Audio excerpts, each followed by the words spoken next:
You can smell the blood before you see it. It clings to the air, warm, metallic and sour like something rotten hidden behind perfume. The scent threads its way through the silk curtains and into your throat. It coats your tongue. Thick, undeniable. You try not to gag, but you can't escape it. You were brought here at dawn. Your wrists are bound in a cord slick with morning dew. Ankles hobbled just enough to keep your steps small. You pass through gates that are too ornate for such cruelty. White marble, gold inlay, ivy crawling up the stone-like veins. Somewhere nearby, a dove coos softly, and then silence. You are not alone. There are others, prisoners like you, and courtiers, guards, clerics. A noble woman shielding her eyes with a lace fan, pretending she isn't watching what she came here to see. Even the executioner is dressed in velvet. And yet it is her presence, her gaze, that you feel most. She watches from above. Seated behind a gauzy veil on a high marble balcony, the Queen surveys the arena with a kind of elegant detachment. Her silhouette flickers behind the silk screen, serene, regal, composed. You can't make out the details of her face, but you feel it, unmistakably. She's looking directly at you. And you're naked. They took your tunic hours ago, said it was for the sake of cleanliness. Said the Queen preferred it that way, said the stains were more beautiful without cloth in the way. Your feet stick to the red sand where others have fallen before. Your chest rises and falls, too fast. You try not to weep. You try to remember your mother's lullabies. You try to imagine that this is a dream, but the blood is real, and the silence is so thick it could smother you. A bell tolls once. The crowd stiffens. The guards step back. The executioner raises his blade, not high, just enough, and looks toward the balcony, waiting for her signal. And she gives it. A single, graceful movement of her hand, like a woman shooing a fly. Bored, sensual, the blade comes down, flesh parts, bone splits, and your world narrows into a scream that does not come from you, but might as well have. Somewhere behind the veil, the Queen shifts in her seat. She leans forward, and she smiles. This is not a rumor. It is not a myth passed through servants' mouths twisted by time. It is not a cruel exaggeration whispered in shadowed halls. It is a record, a pattern, a truth. The Queen. Your Queen attends nearly every execution personally, not from obligation, not from duty, but from desire. Even her closest advisers began to notice that her pupils dilated when the screams began, that her hand would twitch slightly at the moment of impact, that her lips would part just so, too subtly to be called lewd, but unmistakable for anyone who knew. She never touched her lovers in public, but she always sat close when a man's life ended in pain, and the arena was built for her, not for justice, not even for deterrence. It was designed for a spectacle of suffering. Stone shaped in a wide circle, so that sound echoed, so that agony would return to itself again and again before dying in the air. The condemned was stripped not only of dignity, but of identity. Young, beautiful, often accused of crimes they did not understand. The blade did not discriminate, and neither did she. This was the beginning of her pleasure. Imagine being in that crowd. You, a servant, a scribe, a minor noble, standing still, palms sweating behind your cloak, pretending not to be aroused by what you see, pretending not to notice the Queen's breath quicken, pretending not to hear the wet sound of sinews snapping in two. Everyone pretends. But everyone looks. Everyone watches her watching, and that is the true horror. Not the blade, not the blood, not even the screams. The horror is the quiet ecstasy that lives in the Queen's face. a face untouched by remorse, undisturbed by agony. That radiant calm, as she watches a man collapse into his death throes. That intimate pause she takes after the final twitch. That lingering gaze, the kind lovers give when words are no longer needed. This is not justice. It is ritual, a sacrament, and each new death is a prayer whispered for her pleasure. They say her skin flushes slightly when the blade strikes bone. They say her fingers twitch beneath her silk gloves.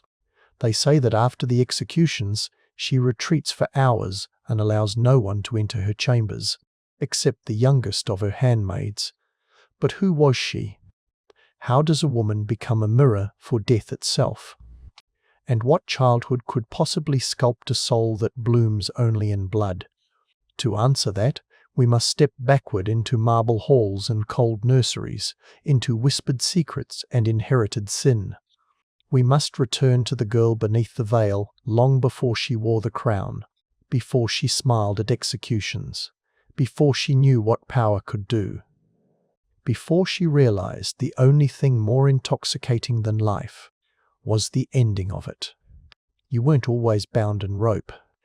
There was a time when you ran freely through polished marble halls, your bare feet slapping against the cold floor, your laughter echoing past tapestries older than your country. The Queen was once a girl too, a girl behind a veil of silk, before the blade, before the watching, before the blood became necessary. She was born beneath opulence and silence. Her crib was carved from ivory, inlaid with obsidian. Her nursemaids were mute, not by nature, but by command. They were ordered never to speak in her presence, so that her first experience of human sound would be that of commands, not comfort. Her name is rarely written, even less often spoken. In the few surviving ledgers of her dynasty, kept mostly in Vatican-coded archives and private letters smuggled between courtiers, she is simply called La Fanciulla di Sangue, the girl of blood. Her mother was a queen before her, cold, devout, and obsessed with lineage. A woman who believed that purity of blood came from purity of silence. Her father, a general, some say a bastard prince, others a war criminal with a silver tongue. He vanished when the girl was 5. No official record explains his disappearance. But some say he screamed for hours in the eastern wing before his voice was abruptly cut short. The Queen was raised in isolation, no siblings, no pets, no laughter. Instead, tutors with stained fingertips and scrolls that smelled of mold and dust. She studied anatomy before she studied poetry. She knew where the liver sat before she understood where the heart belonged. She learned Latin from a monk who once served as an interrogator during the purge of heretics. He never raised his voice, but he always smiled when explaining the limits of pain. At 9, she was made to attend her first execution, a traitor, young, accused of poisoning a priest. He wept openly. She did not.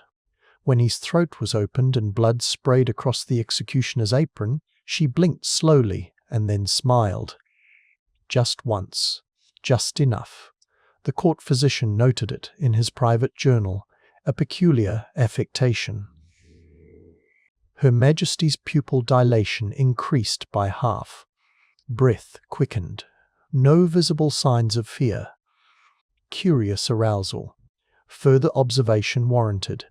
That journal now rests in the Biblioteca Vaticana, sealed beneath 5 levels of clearance.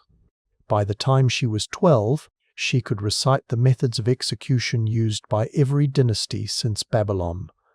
She could tell you how long a man could live after being flayed, which muscles twitched longest, which screams cracked first. She didn't ask to learn these things.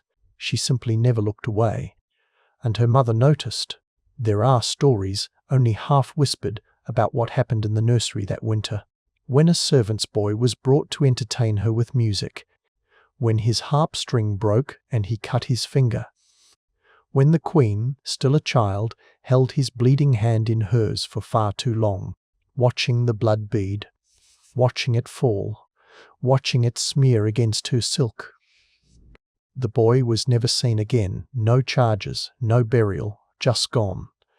It was around this time that the Queen began insisting on certain rituals.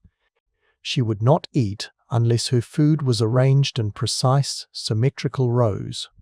She refused to bathe unless the water was mixed with rose and a single drop of goat's blood, claiming it made her skin feel alive.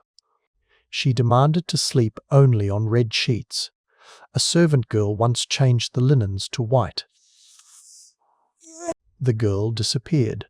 When asked why, the Queen replied softly, she broke the symmetry, and symmetry is sacred. These are not the inventions of frightened courtiers. They are found in letters sent by foreign ambassadors, trying to understand why the Queen's court remained so quiet, so still, so terrifying. In one such dispatch from the Spanish court, the Queen's palace is a tomb dressed in velvet. The walls echo without sound. Her presence is felt like frost, beautiful, biting, and never accidental. One forgets to breathe in her halls. But there's something even more unnerving. There are no stories, none of her ever being touched, no childlike affections, no lovers in her adolescence, no hand held, no lips kissed, no warm body embraced in the candlelit hush of night. She was untouched, but never unobserved. She observed everything, the guards, the rituals, the faces of those who wept and begged.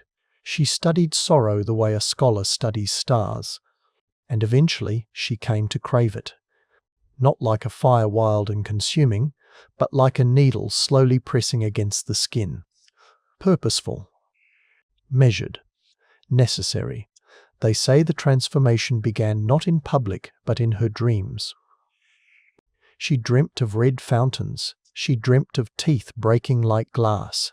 She dreamt of faces twisted in grief that somehow made her feel whole. And then, at 14, she made her first command without her mother's approval. A man convicted of theft, a mere baker's son, was sentenced to hang. The Queen requested that it be done without cloth, naked, eyes uncovered, no hood. She wanted to see the final moment.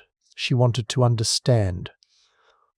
She stood there, barefoot, in a field of clover, and watched his legs twitch. When it ended, she didn't speak for 3 days. Then she asked, "Can it be done slower next time?" That was the beginning of her reign, not the coronation, not the ceremony, not the crown pressed onto perfumed hair. This was when she first felt power as pleasure, when pain became her script, when the line between authority and arousal began to blur.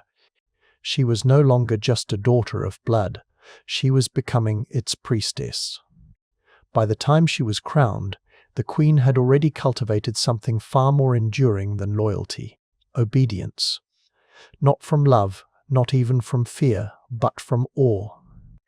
The kind of reverent, paralyzing awe one might feel standing beneath a dark cathedral ceiling painted in scenes of divine wrath.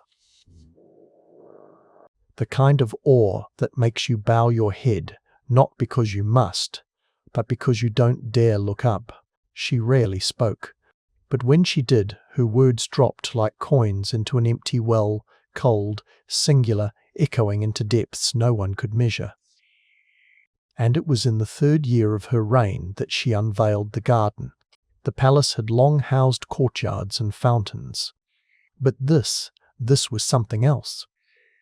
Hidden behind towering walls of white stone, the garden of red orchids was built in silence, by moonlight, with artisans who were executed upon completion.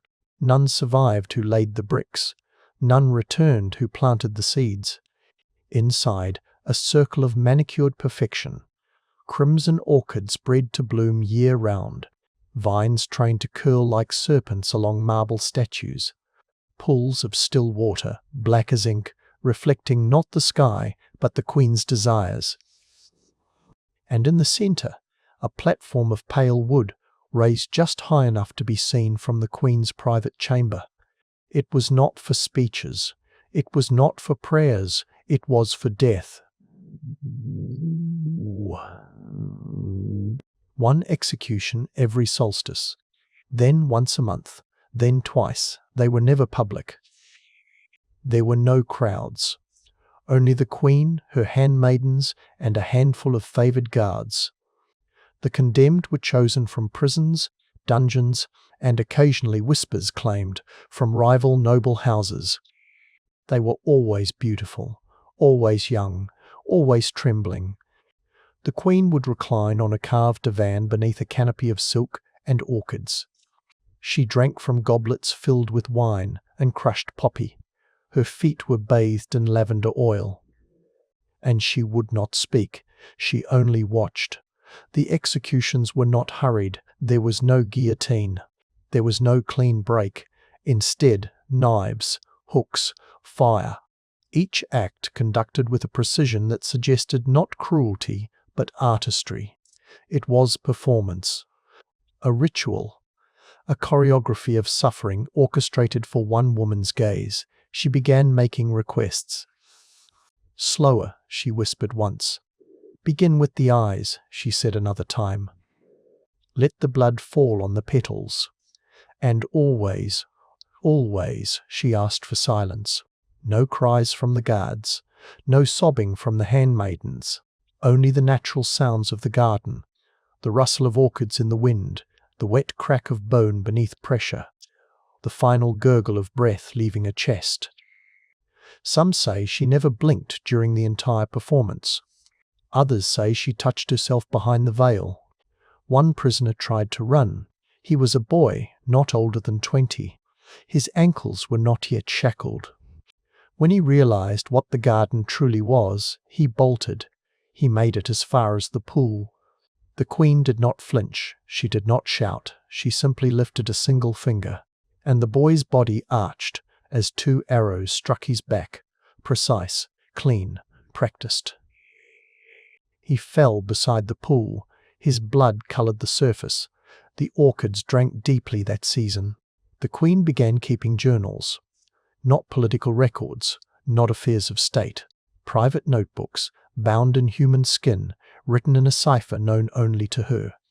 Some of these were discovered after her death, hidden beneath the floorboards of her chamber. One entry, barely legible, reads, "His cry folded like silk in my ear. When he saw me, truly saw me, I felt a flowering.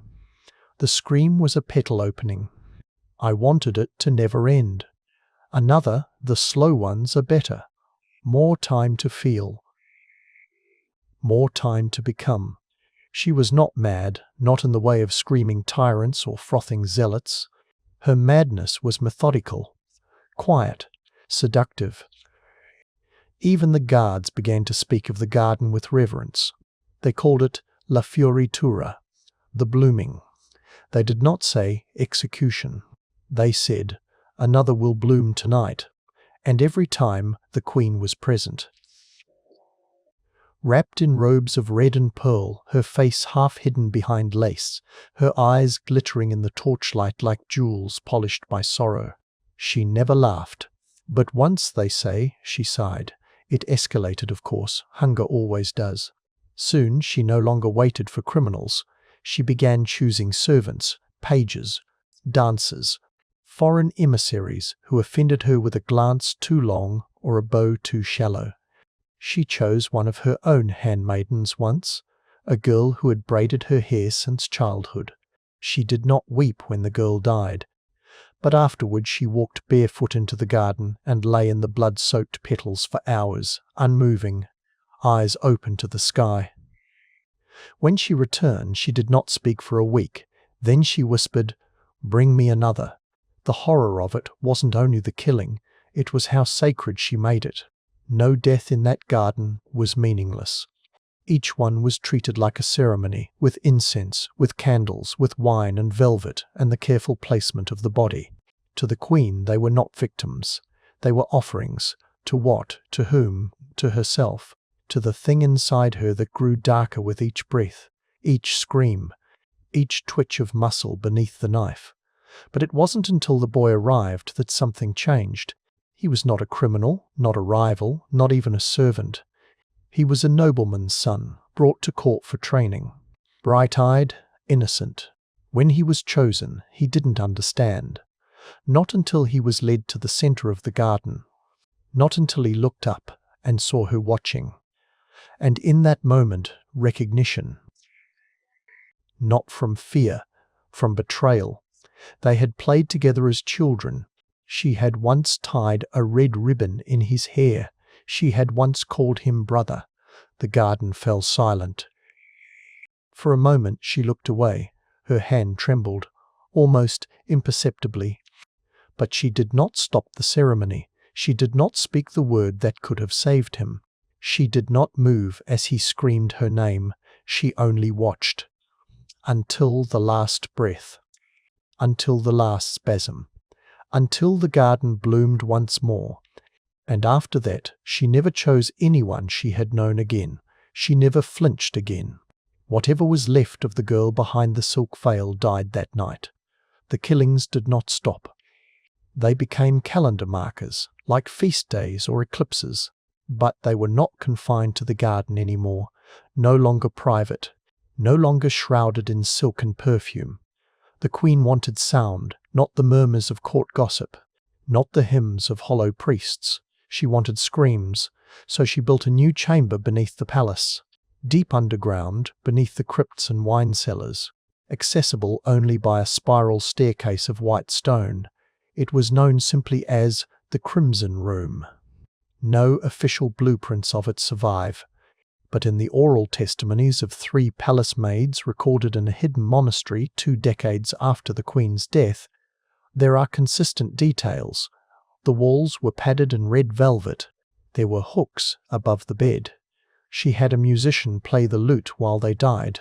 The executions became musical compositions, timed, measured, orchestrated. She would lie back on a divan of stuffed swan feathers, sip honeyed wine, and signal to begin with the turn of a ring on her finger. Her preferred method was slow flaying. The skin peeled inch by inch while music played, minor keys, gentle plucking, a lullaby of torment. Sometimes she requested that screams be muffled with silk. Other times she asked they be left pure. "I want to hear the voice crack. That's when the soul reveals itself," she said once to a court physician. He wrote it down. She no longer relied on executioners. She handpicked her own men, devoted, silent, trained to understand her rhythms and moods. They were not brutes, they were not fanatics. They were curators of suffering, artists of death. Each session ended only when she was satisfied, when she had seen the light fade just so. When the twitching had stopped, when the room felt full, but physical pain was not enough. Not anymore. Now she wanted memory. She began commissioning tapestries, vast ornate works of silk and gold and blood-coloured thread. Each one depicted a single execution. Not abstract, literal. Body positions, facial expressions, gestures frozen in embroidery. Dozens were made, hung in her personal quarters, across her ceiling, even sewn into the lining of her robes. But there was more. She had a weaver encode each tapestry with musical notation, a secret language stitched into the margins. She claimed she could hear them. She would sit beneath them for hours, eyes closed, breathing shallow, as if listening to something no one else could hear, as if the screams were still echoing in the threads. And yet she began to change, not outwardly, not to her court. Her poise remained perfect, her voice stayed soft, her touch gloved. But something inside her was cracking. Her letters to ambassadors became erratic. She wrote of dreams, of stained glass that wept blood, of children with no mouths, of rivers filled with severed tongues. She complained that her food tasted like ash, that the perfume of her gardens made her nauseous. that the sound of water reminded her of sobbing. Still, the executions continued, but now they happened even during royal audiences. One night, during a feast, she had a young page dragged in front of her guests. His crime. Dropping a chalice, she ordered his hand severed on the spot. Blood sprayed across the marble. She smiled, turned to her left, and asked the visiting archduke, "Do you take honey in your wine?" At her most extreme, she orchestrated a festival, not for the people, not for the gods, for herself. A rebellion had stirred in the outer provinces. Farmers, teachers, men too old for war but too proud for silence. They were captured, 37 of them. And instead of a swift trial, she announced a public procession of correction. One prisoner would be executed every hour for 37 hours. Each method different, each one set against the backdrop of a different room in the palace. One in the library, one in the music hall, one in the chapel. She did not eat during this time. She did not sleep. She walked from room to room, barefoot, trailing a red silk train 20 feet long. By the 15th execution, her eyes were glassy. By the 27th, she began to tremble. By the 36th, she collapsed, but whispered, "One more." That final prisoner was just a boy. No beard, no scars, no past. He wept so loudly that even the guards looked away. But she did not. She leaned in close, watched as the light left him, watched herself in his eyes. And in that reflection, she saw nothing, not horror, not ecstasy, not remorse, just emptiness. And something in her shattered. She returned to her chambers and tore down every tapestry. Every last one. She ripped the robes lined with the screams she used to treasure. She sent her handmaidens away. She stopped eating. She stopped speaking. Only one man remained. A servant. A boy she had chosen years ago, spared from punishment for a stolen apple. He had grown into a quiet, loyal shadow. He brought her water. He combed her hair. He whispered to her when the nightmares came. And one day, as she lay curled on her side, pale and trembling, he reached out and touched her hand. Gently, humanly. A kindness with no agenda, no fear, just mercy. And for the first time in over a decade, she flinched. The next morning he was dragged into the crimson room. She watched, but her eyes were red. When he cried out, she looked away. When the blade fell, her knees buckled. But she did not stop it. She never would. They say that afterward she wept for hours, not loudly, but deeply, as if her soul were trying to crawl out of her body. That was the last time she entered the crimson room, the last time she gave the signal, the last time she felt anything like hunger. And yet she did not stop being queen. She returned to her throne. She presided over council. She signed decrees. She blessed marriages and ordered taxes and greeted foreign dignitaries. But she was hollow now, a creature of habit, not desire, a ghost that wore a crown. And as her body began to fail, skin paling, teeth loosening, hands trembling, she gave one final order: seal the chamber. Burn the tapestries, and let no one enter my rooms when the sun sets. But it was too late. The blood had soaked too deep. The echoes would not be silenced. And in the walls of that palace, if you listened closely, you could still hear it. The tapestry of screams. There came a time when even the queen could no longer watch. Her vision began to fade first slowly, like candlelight dwindling behind frosted glass. She could no longer make out faces, then figures, then outlines. Her world softened into fog. It was not sudden, nor tragic, just quiet. One morning she awoke and found her room too bright, though the drapes had not been drawn. A physician confirmed the worst. The queen was going blind. She did not weep, she did not protest. She simply asked that the voices around her speak more softly, and that her executioners describe everything in detail from now on. And so they did. She would lie in her bed, veiled and motionless, her limbs limp beneath red velvet. Her body was wasting, her spine curved inwards like a dying orchid. But her mind remained. She would ask, "How does he move? Is his mouth open? Did he cry when the blade entered? Tell me how his body jerked," and they would oblige. They described the wounds, the temperature of the blood, the way the skin split, the way the nails bent backward, the way the light fled from the eyes. And as they spoke, she would tremble. Her breath would stutter, and for one brief trembling instant she would feel again. She could no longer taste food. She refused meat. She drank only warm milk laced with poppy. Her limbs grew thin.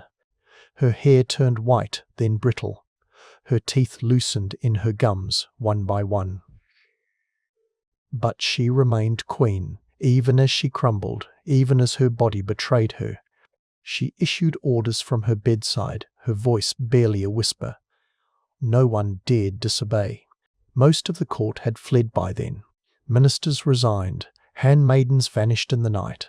The halls echoed with footsteps that had once been muffled by luxury. No one wanted to be near her. Not anymore. Not because she was dying, because they feared what she might request before she did. One final execution was prepared. The queen asked that it be performed just outside her window. The man was young. They told her he had stolen bread, but that was a lie. He had done nothing. He was chosen because she had not heard a death in weeks.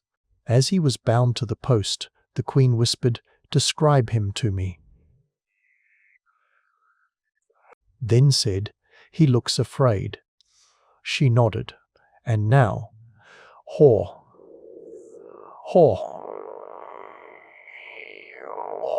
And then came the sound that had followed her for decades. The blade, the scream, the silence. She did not ask for another. Not that day, not ever again.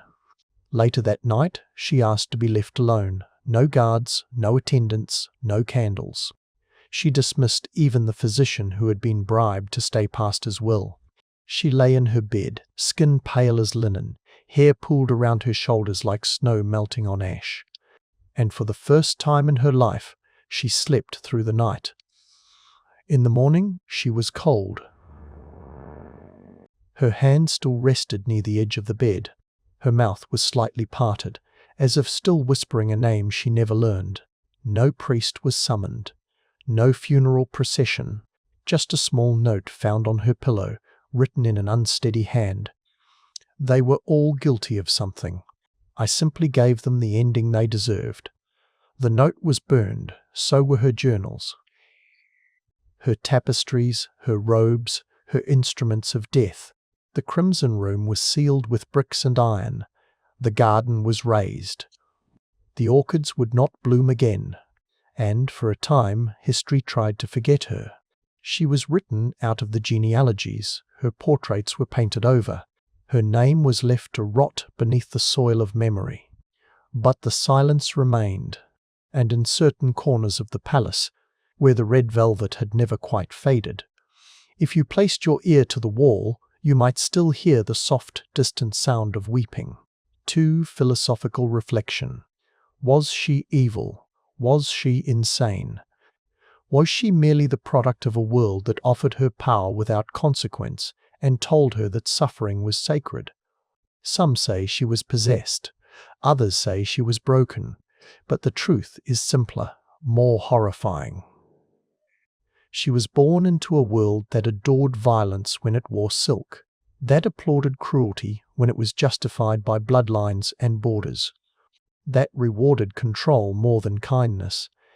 She simply leaned into the truth that no one else dared speak aloud, that pain is power, and that watching is a kind of ownership. We watched her watch them die. We listened to her breath quicken. We followed her down into the crimson room, into the garden, into the chamber of tapestries. We stood beside her when the blade fell. And again, and again, and again. The queen is gone. But the hunger she embodied, the hunger to see, to know, to feel through the pain of others that lives on, in stories, in rumours, in us. And perhaps, if you're honest, it's why you're still watching now.